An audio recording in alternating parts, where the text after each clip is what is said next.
I'm a volleyball coach. I love coaching. I tried to film this video already, but I got interrupted.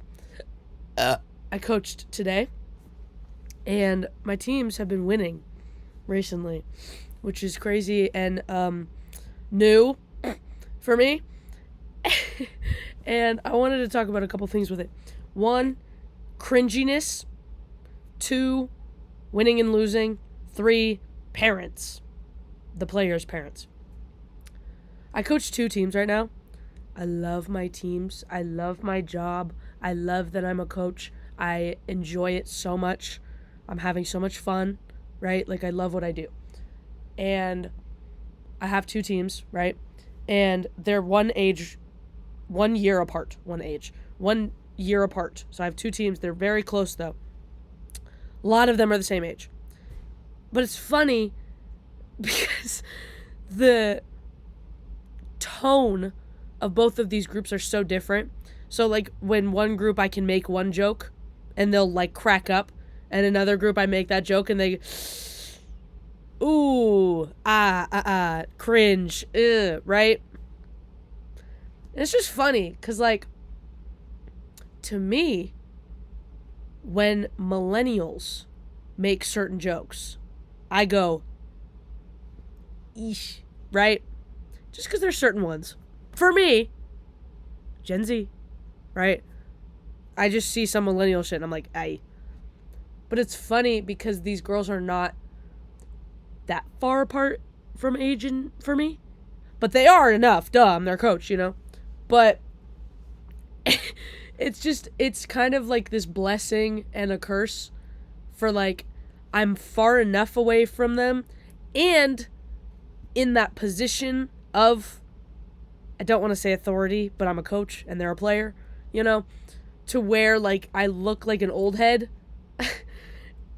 And then there's, like, this part that's, like, can relate and can still be jokey with them and can,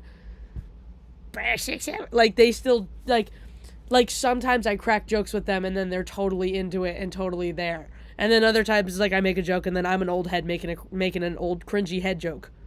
Old head cringe joke. Like, it's just so funny to me. Like, there was one today that, like, I think I made one joke on another team and they were totally into it. And then I made this joke on this team and they go, oh. And I was like, shut up. Like, it's not that deep. It's just funny to me. That's cringiness. And I also think that a whole video could be made about the perception of being cringe, especially in something like sports. Video for another time. There's that. Winning and losing. Dear God. So, I grew up in my perception of my brain on teams that lost pretty regularly. Either that or winning was, like, rare or not, like, whatever. Recently, right, I had a high school season that I coached that, like, we did not win a single game. And that did not, I'm having a very hard time understanding the fact that that had nothing to do with me as the coach, right? But there's a part of it in the fact that when you have a volleyball team with 8 girls and half of them don't show up, that is something that is what it is. And I'm sick. My nose. And now I have these two teams. And, like, one of my teams is doing very well. One of my teams is doing well. Right? And they're both, like, doing well. Like, they're both, like, getting there. And they're both, like, that we've got issues. But a lot of the issues that we have are, like, individual, gonna be fixed over time. And adding on to that, just experience. You know what I mean? Like, some of these girls, individually, what I mean is, like, some of them have, like, life stuff. And they're like, oh, this issue that just keeps reoccurring. And that's, like, an individual issue. Or, like, someone has a knee issue. Or someone just can't get the brain of figuring something out. Whatever. Individual issues, right? Which is always going to happen.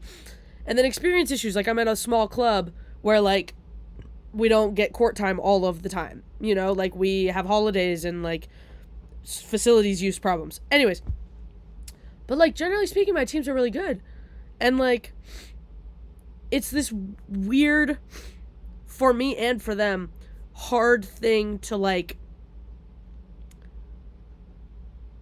remove your identity from, because you invest your time into it so much, and you're like, I'm investing my identity and what volleyball means to me and what my energy means to put into this sport. I invest so much of that into it that it's so hard for me to not take it like it's entirely me. You know what I mean? Like when we win and I'm like, well, that had nothing to do with me. And then when we lose and I'm like, this was my fault. Like, and that's why, like, I understand, there it is. That's why, like, I understand in full, you know, and I'm trying not to teach to these girls, because I was trained to take my identity with everything that I was doing, you know, which, like, there's a part in that that's beautiful, and there's a part in that that's detrimental, and, like, it's not fair to me to think that every loss is in full my fault. And it's not fair to me to think that every win is my fault. But I defer to, like, every loss is me, every win is them. And it's this funny joke, like, my parents used to make jokes about, like, our dogs. Like, my dad would be like, you know, your dogs, when they, like, pee on the floor. And then it's like, my dogs, when he's out, like, on a walk with them for fun. And it's like, that's not true. Like, that's not proportionately correct, you know? And I think the girls do the same thing. Like, it's hard. And some of them take the wins as, like, yeah, that's us. And then some of them take the losses like, well, it was just because, you know? And then some of them do what I do of, like, oh, the loss, that was me. That was my fault. And then it's like, when we win, well, it was just because the team was bad. Like,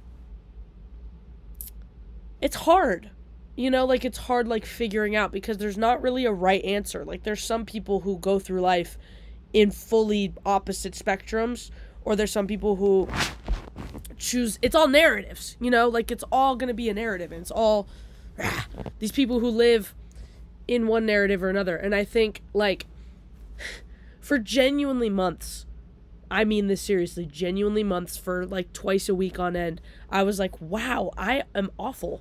I'm an awful coach. What am I doing? I don't know what I'm doing. And I was putting my full identity into the girls that were losing.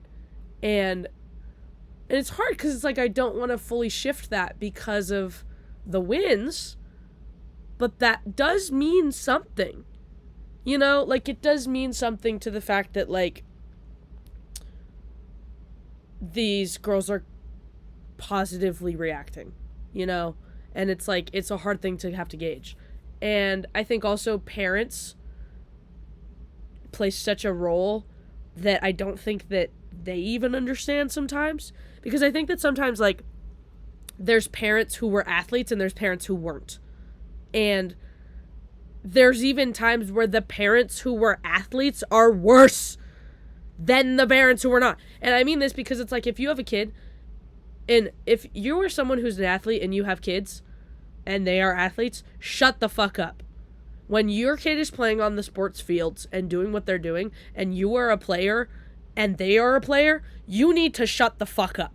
You need to shut the fuck up. You need to let them do what they're doing. And all you need to say is, I'm so glad that I was able to see you. That's all you need to fucking say. Because some of the parents make it so much worse. Oh my God, I can make a whole video about this, and I might. They make it so much worse on the player that they don't even fucking realize it. And it kills me as a coach. Because I'm like, that's my job.